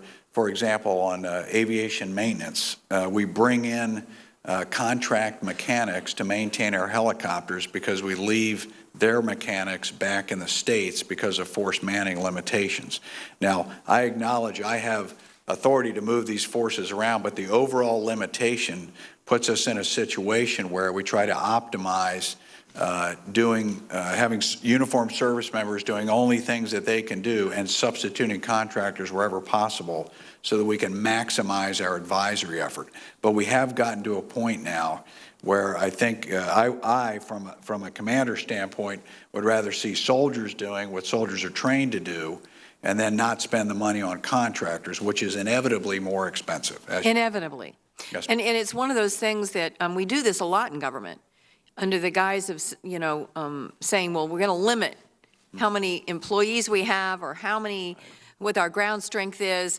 That doesn't change the requirements of a federal agency, and it certainly doesn't change the mission of our military. Right. So we just plus up contractors many times without adequate scoping, without adequate work on the contract, without oversight, paying contractors bonuses when they've done a terrible job. So I just didn't want to let this moment pass without telling you that there's somebody that's still paying really close attention on the contractor side, and I'll look forward to working with you on that. Corruption is a big part of this. Do you believe that we have made any progress overall in Afghanistan on the corruption front? I think we've made some progress recently. President Ghani's very committed I know to he this. did that agency, the government agency, right? The corruption, the development phase of the ACJC, the anti-corruption effort he's doing. So, for example, the Anti-Corruption Justice Center you just mentioned, stood up by President Ghani and with support of the international community. We had our first trial of a two-star general in the Ministry of Interior. He was convicted to 14 years in jail for engagement in bribery concerning a fuel contract. We have pulled back fuel contracts under CSTICA instead of the ministries because of the corruption that was linked to them. We are going after the reduction of ghost soldiers. Right. And we are holding back the money in terms of pay accounts until they can verify they have the people. So these efforts alone, for example, fuel contracts total $200 million. By putting them under control of our contracting officials, we can reduce that space for corruption. Same with the pay. That's great. These are the two greatest areas. I should point out President Ghani initiated a body called the National Procurement Council, and he now, because of the corruption surrounding contracting, he personally oversees the awarding of the large government contracts in a committee that's transparent. We attend it, CGAR attends it, our own contracting officials attend it, and then they work through a very rigorous process to try and reduce the space for corruption in the contracting process. So, back to your original question, I do think under President Ghani's leadership, we have made progress. Are we finished? Absolutely not. We have a lot more work left to do. Thank you. And for the record, if we could get the relative strength and numbers of the 20 different terrorist groups that you say are on the ground in Afghanistan, I think it'd be good for us to get in perspective where the numbers are and even any help that you can give us in a non-classified setting in terms of geographic location. Thank you. Thank you, Mr. Chairman. Thank you, Mr. Chair. General Nicholson, thank you for your leadership and for your concise answers to tough questions. If this has been asked before, and you've answered it, just refer, and we'll go to the record rather than re-answering a question. I'm sorry I wasn't able to be here. I have 3 competing committee meetings right now. But with the authorization for the use of military force and the presidential policy guidelines, when I was in Afghanistan, it looked like there were some kinks at least 2 years ago in terms of you being able to take the fight to people that maybe should be targeted. Do you feel like we're getting to a point where you have all the authorizations, one, under presidential policy guidelines, which I assume are being modified as we speak, or at least being assessed? And two, could you talk a little bit about the need to revisit authorization for the use of military force, particularly in the area that you're concerned with? What would be the benefit or the disadvantage? Senator, right now, I feel I have the authorities necessary to strike in the areas where we need to. I do. This will be an issue we'll discuss with my chain of command going forward. And as we discussed earlier, we're engaged in those conversations right now about the AUMF and about the authorities going forward. So I would ask, sir, your indulgence to let those conversations play out. On the specific authorities, the ones I was granted in June were instrumental to our success this year. And with those authorities, I can strike in the areas where we need to, when we need to. But if I could come back to you, Senator, in another forum on the specifics, I would request that. Well, thank you. And I think that those were some authorities that we were talking about when we visited Afghanistan almost 2 years ago. Yes. So it's glad to see they finally come, long time coming. With respect to, you mentioned earlier the investment by other nations in the economic side and in the development side in Afghanistan. I know that about 2 years ago we were talking about a potential cliff that we were running over in 2017 because of funding just to get infrastructure in place, to get rid of corruption, to continue to build. Do you feel like we've overcome that threat and that we've got the adequate amount of non-military funding flowing in from our partner nations or the United States to keep the economic revival going? Yes, Senator. This year we had the Brussels Donor Conference in October. And the Afghan government made a significant effort in engaging with all the donors. We had over 75 countries and organizations there, and they expressed an intent to commit $15.2 billion to Afghans' development needs. So this was a significant success story for Afghanistan. I think this built upon the success of the Warsaw Conference, a NATO summit, at which the alliance committed to 4 more years, and I believe that there was a connection between this, that the confidence demonstrated in the Afghan security forces at the Warsaw Summit to commit to 4 more years provided assurance to the donors that there would be a more secure environment going forward. Now, our job, of course, is to work with the Afghans to improve the security situation, break the stalemate, get to a place where they can apply these development dollars most effectively. And just the questions, I think Senator McCaskill was running down. I'll go back and listen to the dialogue I got on the tail end. But in a yes-no way, are we on a positive path in terms of corruption and other sort of government agency issues in Afghanistan? Positive, but a lot of work left to do, sir. Thank you. Thank you, Mr. Chair.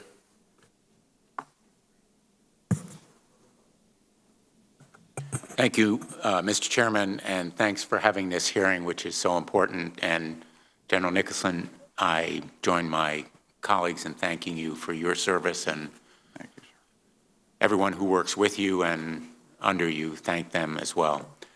You mentioned in your testimony, and I'm quoting, of the 98 U.S. designated terrorist organizations globally, 20 are located in the Afghanistan-Pakistan region. This constitutes the highest concentration of terrorist groups anywhere in the world and demonstrates the importance of this mission. Are we getting the kind of cooperation that we need from the Pakistanis? Senator, we'd like to see greater cooperation. Where specifically, in your view, has it been deficient?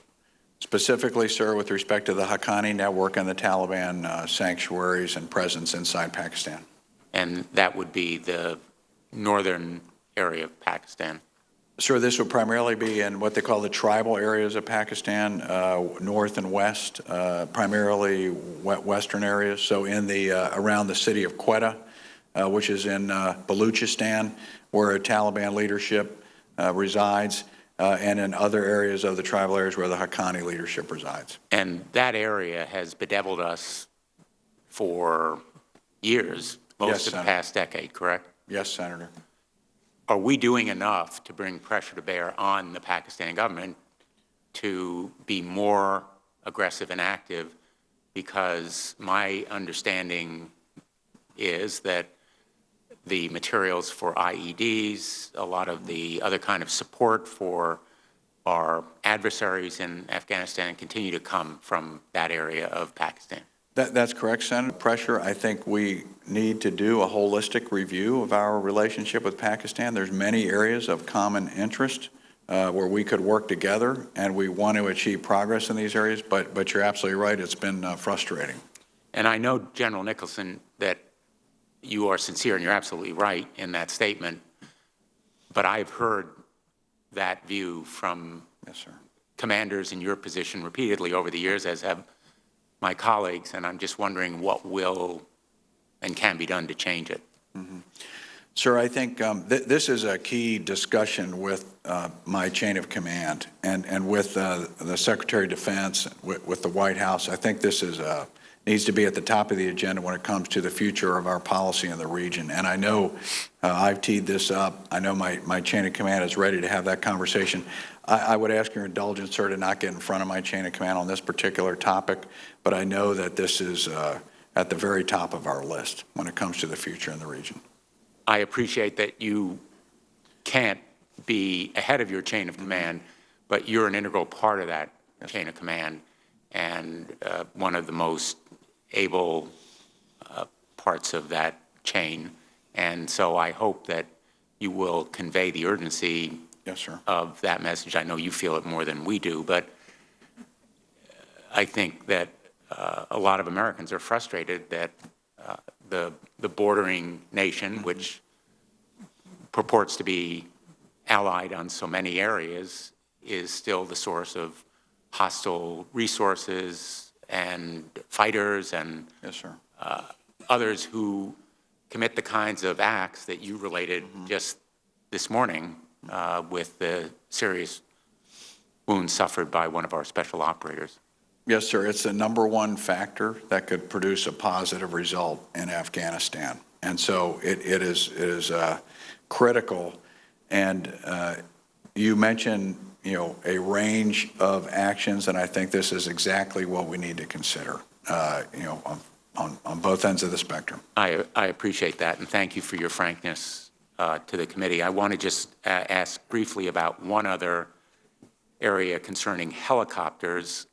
As you know, because you responded to our letter, Senator Ernst and I wrote to the Department of Defense asking that it develop a plan to field an American alternative to the Mi-17, which it has done. The Department of Defense announced its intention to replace the Mi-17 helicopters with upgraded Black Hawks as part of the FY-17 supplemental funding to support overseas contingency operations submitted to Congress in November of 2016. Could you comment briefly on the status of that effort? Sir, I'm told that this will be a part of the next supplemental submission that will be made, but it has not been completed yet. But it is an issue I've raised because this is critical and there is an urgency to getting this program going. It will take from the time the funding is approved till the aircraft arrival on the battlefield over 20 months. And so we want to get these aircraft and these crews into the fight as soon as possible. It'll be critical to the offensive effort to regain the territory and the population that the government seeks to regain to break the stalemate. So this is why this particular aviation initiative is so critical to the way going forward. And as you pointed out, Senator, the use of U.S. airframes, U.S. training, it deepens the relationship with the Afghans and the United States. And of course, much of that funding goes back into the U.S. economy. My time has expired, but I appreciate your efforts in that regard, and I'd like to stay current on them. Thank you very much. We'll keep you updated, Senator. Thanks, General Nicholson. Thank you, sir. On behalf of the Chairman, Senator Graham. Thank you very much. To you and all those under your command, thank you for what you do in protecting our nation. I cannot thank you and those who serve in Afghanistan enough. Thank you, sir. You mentioned in your testimony that you see a change in Russian behavior for the worse. Is that correct? Yes, Senator. So what do you think their goals are in Afghanistan? Why are they changing? Senator, I think their goal is to undermine the United States and NATO in Afghanistan. Okay, I agree with you. What about Iran? Sir, of course, Iran also, but it's a little more complex. So there are mutual interests that Iran and Afghanistan share: water rights, commerce. We welcomed the recent economic treaty between Iran, Afghanistan, and India on the Charbahar port. We think this offers Afghanistan an economic alternative to going through Pakistan. So they have backyard issues. Yeah, yes, sir. But they also have a strategic goal of stopping democracy. Would you agree? Sir, I do think their actions are undermining the Afghan government, similar to what the Russians are doing. Is it fair to say the Iranians do not want a democracy on their border? Sir, I think it would be a threat to them. Okay. Do you think, generally speaking, the Afghans want democracy? Yeah, yes, Senator. They want a representative form of government. They have a form of social democracy that's existed for centuries and centuries. But in a democracy that they're practicing now is relatively new to the country. Is that fair to say? Yes, Senator. And it's hard. Yeah, oh, absolutely. It's hard here. Yes, sir. We need to be patient with people in Afghanistan because they're just starting a process we've been doing for 200 years. Can we win? Yes, sir. Briefly describe what winning would look like. Sir, number one, the presence of our enduring CT platform protects our homeland, number one. I think So winning for America is to have a footprint in Afghanistan to protect the homeland against terrorist organizations in the region. Yes, sir. And they're willing to do that. Yes, sir. Absolutely. Okay. They call this their foundational partnership. Okay, so that's winning for us, winning for them. Yes, sir. Continue.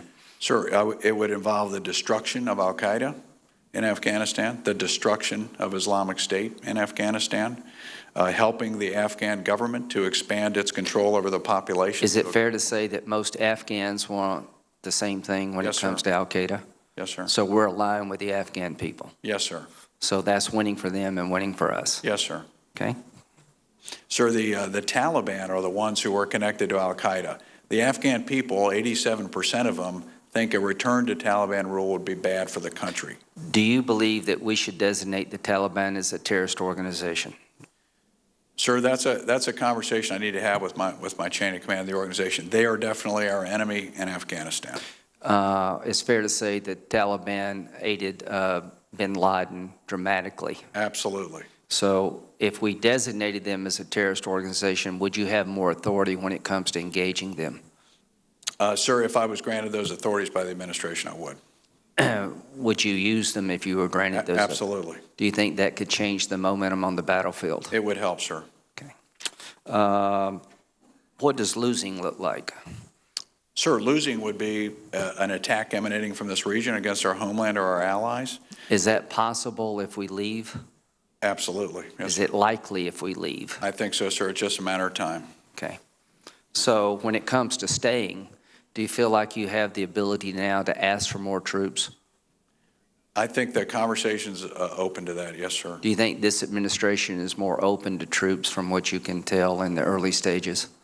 Sir, I think my initial impression, and again, these conversations are ongoing, is that we're open to a discussion of an objectives-based approach, a conditions-based approach. Rather than a artificial number? Yes, sir. So your goal is for the chain of command to convey to our new president that the best thing that could happen for our success in Afghanistan is to have troop levels married against the objectives.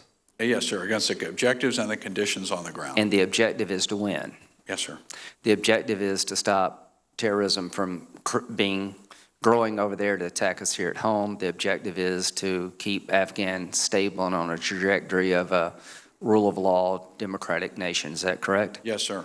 You believe you can do that with less than 50,000 troops? Yes, sir. You believe you could do that with less than 30,000 troops? So that's a conversation I need to have with my chain of command, but yes, that would be my... Is it fair to say, General, that success in Afghanistan will be judged not based on the day we leave, but what we leave behind? Yes, sir. And you think we can leave behind a stable Afghanistan? Yes, sir. Thank you. On behalf of Chairman McCain, Senator Nelson. General, if the Russians' stated goal is to undermine the influence of the United States, When did this effort start? Sir, with respect to Afghanistan, Yes. they have not stated that as their goal. They have stated the... No, I understand that. That's your opinion, and I agree with you. Yes, sir. Sir, When did the evidence of them cozying up to the Taliban start? Sir, it started in 2016. So just within the last year, this has started. And it was a gradual progression. And is that progression increasing? Yes, sir. I think we better let President Trump know that. Yes, sir. If Russia is cozying up to the Taliban, and that's a kind word, if they are giving equipment that we have some evidence that the Taliban is getting it, and other things that we can't mention in this unclassified setting, and the Taliban is also associated with al-Qaeda. Yes, sir. Therefore, Russia indirectly is helping al-Qaeda. Yes, sir. In Afghanistan. So the support of the Taliban are the medium for many of these other terrorist groups to operate because of the convergence of these groups. So your logic is absolutely sound, sir. Does that include ISIS? Sir, we don't see that same level of cooperation between the Taliban and ISIS. They are in conflict with one another. But the Taliban's not achieving the key effects in reducing ISIS. That is coming from the United States and the Afghan counterterrorism effort.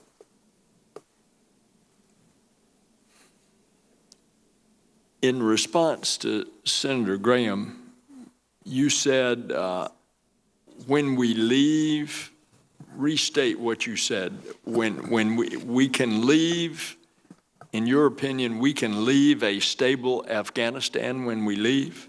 Sir, I think key would be the reconciliation as the ultimate goal between the belligerents in Afghanistan. So this is what the government wants, is a reconciliation with the belligerents.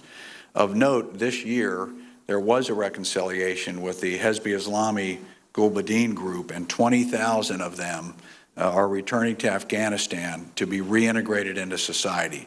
So this, if this goes well, then this hopefully would be a catalyst for further reconciliation. So that's the ultimate goal. When I say stability, it means ultimately a political reconciliation. And so our objective will be to assist the Afghans to achieve that. Part of that is military pressure. So President Ghani's approach to this has been fight, fracture, talk. So we need to keep military pressure on them. And I articulated some of the ways in which we would do that through the use of special forces, Afghan Air Force, to increase their control, through diplomatic engagement with the Pakistanis to increase pressure on that side of the border.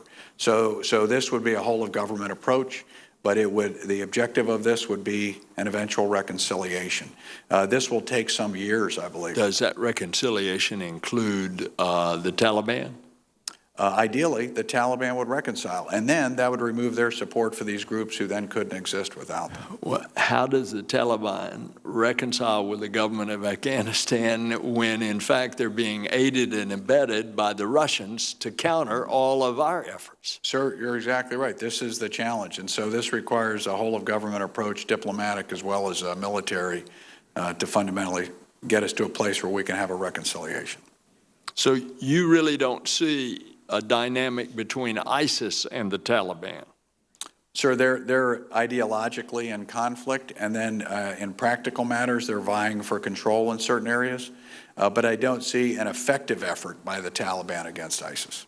But you have to be careful about that in the future, because obviously ISIS, just like al-Qaeda, would be against our interest, U.S. interest. Absolutely, sir. And what we have seen is fighters changing allegiances.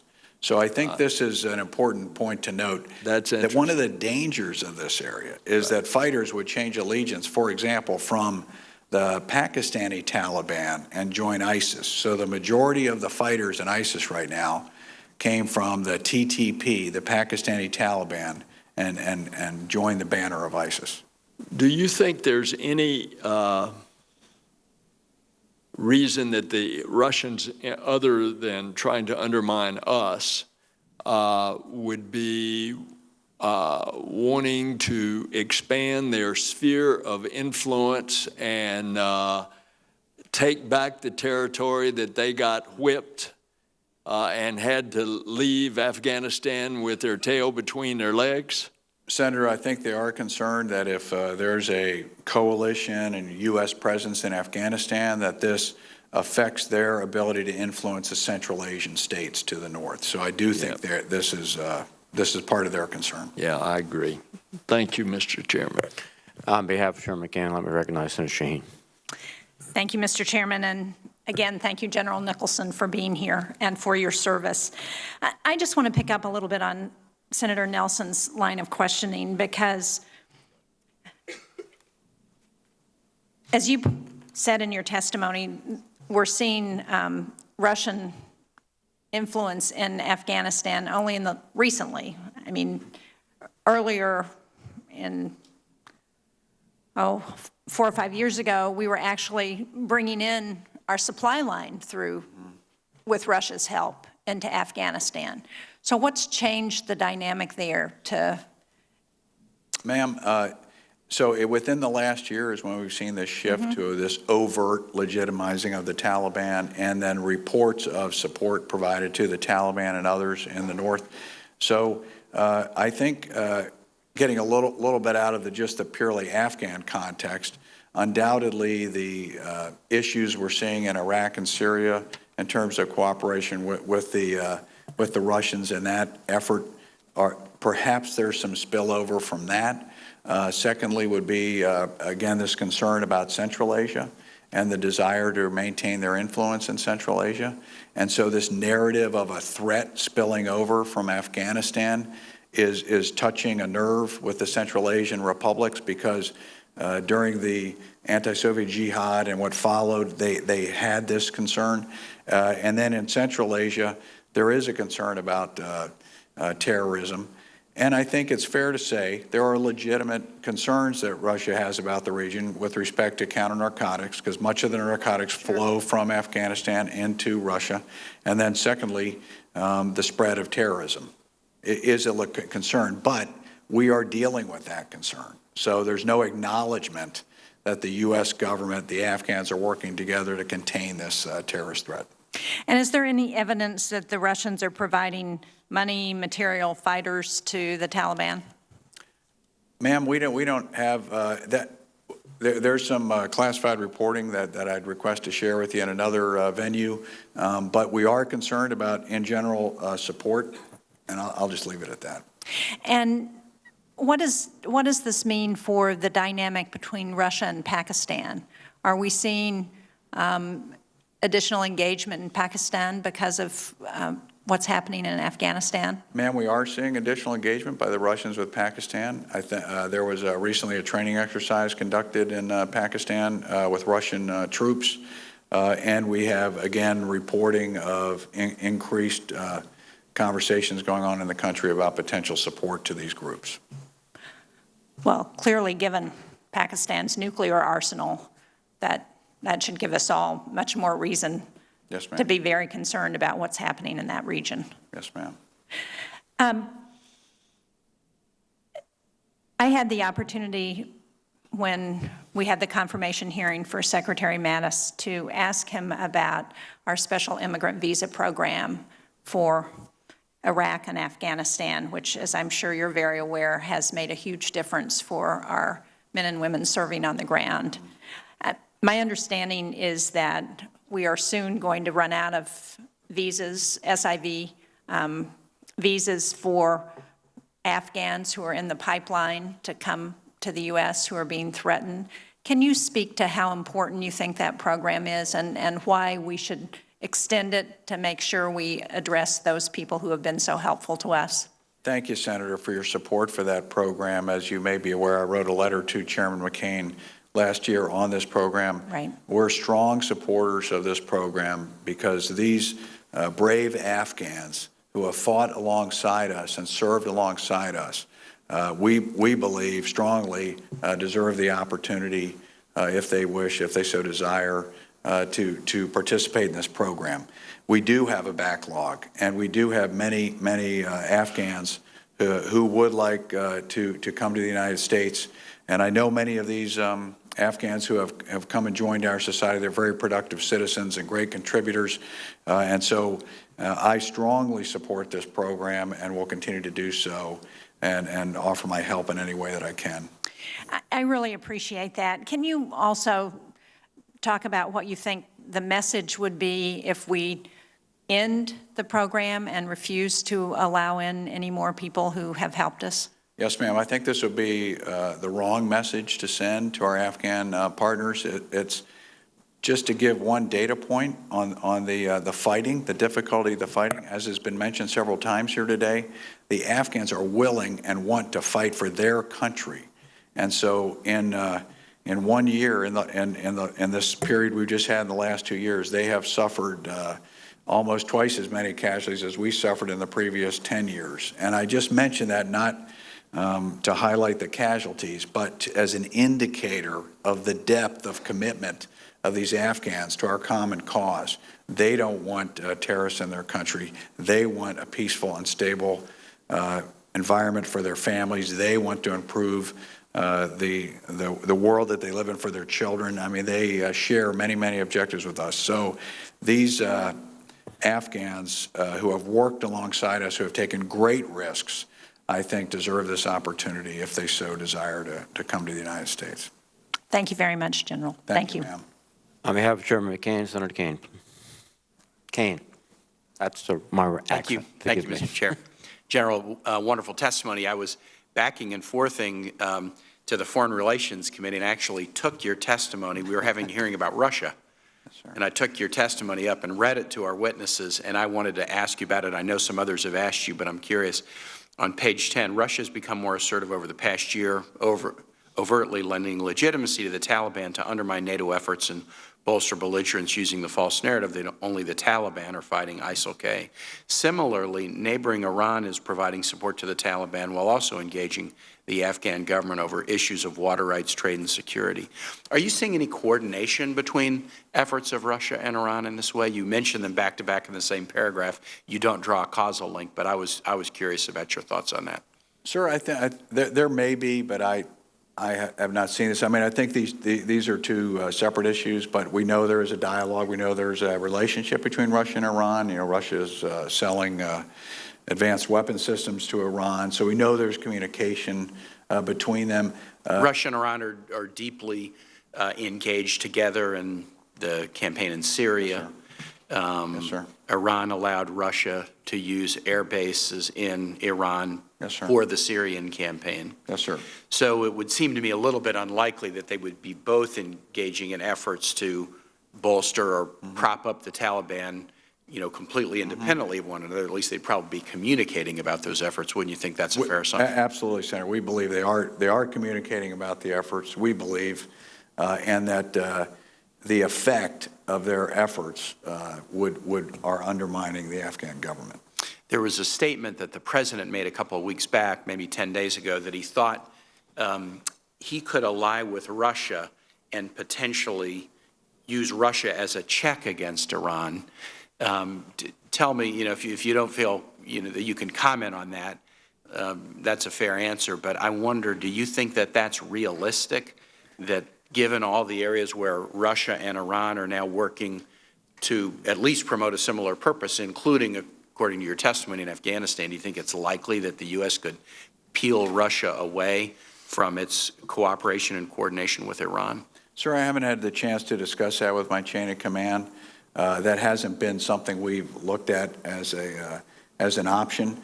I look at it from an Afghan perspective. I think there's areas of interest that Iran has with Afghanistan. Because of being on the border. And exactly, water rights, trade. So I think the Afghans are trying to establish a state-to-state relationship with Iran to deal with these matters of mutual concern. Anti-opium production, that's another one. Yes, sir. So the counter-narcotics, the trade, and then what the Afghans would seek to reduce is eliminate the support to the Taliban. Let's deal with each other as neighbors. and let's work on these areas of mutual interest. So I think there's potential in the Afghan-Iranian relationship for a more positive outcome than what we see with the Russian relationship. The Russians, of course, lack legitimacy in Afghanistan because of the anti-Soviet jihad. Millions of Afghans were killed by Russians and Russian-backed forces in Afghanistan. So there's a legitimacy question when it comes to Russia's involvement in Afghanistan that is right at the forefront of this conversation with the Afghan people. Although it's also the case, it shows how anti-NATO Russia is, that they would engage with elements of the Taliban, some of whom were responsible for kicking the Soviet Union out of Afghanistan, that they would try to bolster the Taliban as a check against NATO influence in Afghanistan. That's a pretty bold statement of how much they hate NATO. It is surprising, Senator, especially when you also consider the Taliban's involvement in the narcotics trade and the detrimental impact that narcotics from Afghanistan are having on Russian society. I met with the Afghan ambassador to the United States yesterday, and we had a good visit. One of the things he said to me is, and I just am curious as to your opinion on this, sometimes, you know, our military or intel don't see it the same way as they see it, as they're describing it, but he said the thing that is most exciting now to Afghans is that they really have a national identity and national voice. They're discussing tough issues, some of which are hard to solve, but they're discussing them openly and publicly. He painted a pretty positive view of the civil government and the relationship between the members of the coalition. I'm curious if your view is as positive. Yes, Senator, we have an extremely positive relationship and with the government. We work very closely on the security equities going forward. I think that the tough fight they experienced this year and that threw us together in ways, use of our authorities, our soldiers advising and assisting them on the ground in the way that we did and the way that they prevailed. There's nothing like going through a difficult shared experience to bring you closer. And I think the Afghans are convinced of our commitment to them. They saw the international community at Warsaw commit to 4 more years in Afghanistan, and then the international donor community came together with $15 billion. So I think the Afghan people took those as very reassuring signs. Despite the difficulty of the fight, what they saw was strong commitment at the strategic level by the international community to peace and stability in Afghanistan. Great. Thank you so much. Thanks, Mr. Chair. Thank you, Senator. General, thank you for your testimony. Thank you for a very informative exchange you've had with the members here. I think there's one point that's very obvious, as we discussed at the beginning, is that we're not winning. And I know that you have been asked by our Secretary of Defense and others for a strategy to change that equation. And I know you haven't fleshed all of that out, but you've been faced with this situation for quite a period of time.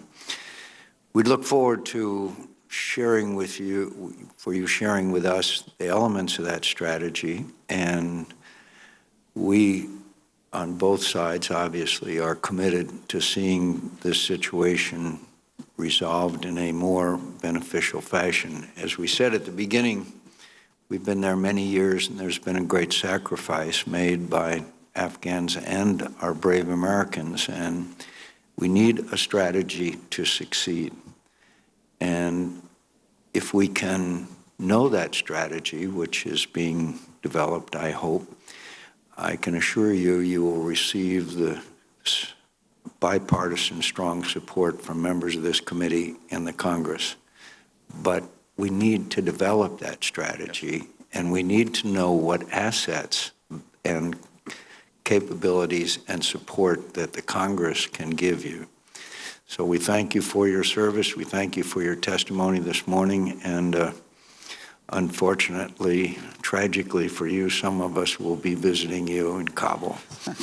Thank you, General. Look forward to your visit, Senator. Thank you very much for the opportunity. Really? Thank you.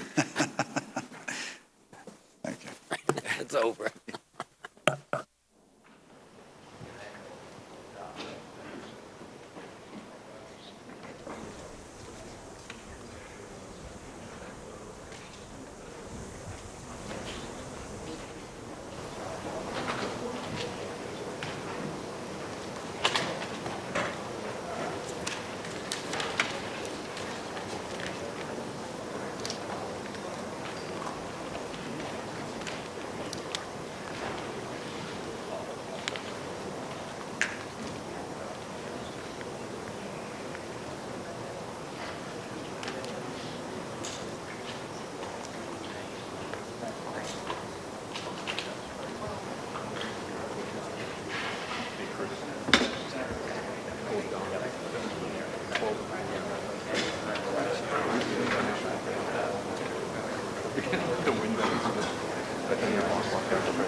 fail.